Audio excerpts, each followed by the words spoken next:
Welcome to Thought for December the 7th.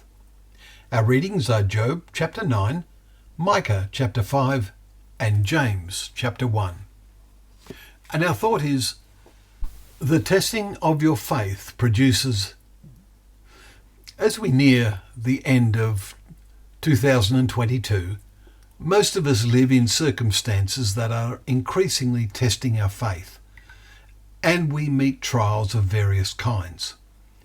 James chapter 1 and verse 2 says, James in his letter, which we started reading today, shows life was no different in the sense of creating trials for genuine followers of Christ in those days than it is today.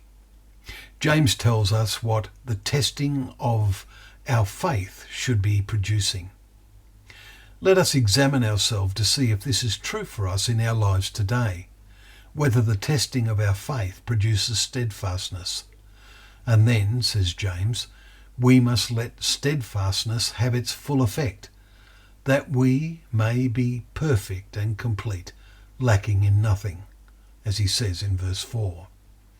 Let us have this aim.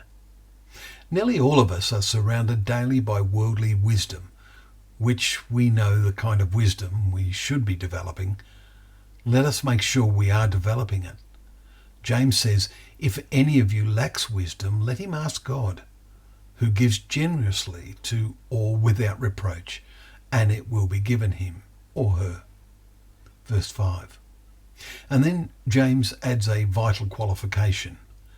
But let him ask in faith, without doubting, for the one who doubts is like a wave of the sea that is driven and tossed by the wind.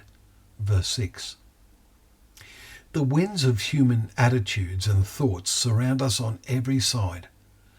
The internet and television are a particular source of these winds, and they can surround us mentally like a wave of the sea. And if we allow them to constantly happen, James says, that person must not suppose that he will receive anything from the Lord. Let us make sure that the testing of our faith produces steadfastness, and that we will increasingly experience its full effect, that we may be perfect and complete, lacking in nothing.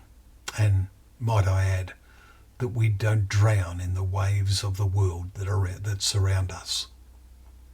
Well, thank you for joining us for Thought for the Day once more, where we can open up the Word of God, knowing that that Word is a lamp to our feet and a light to our path.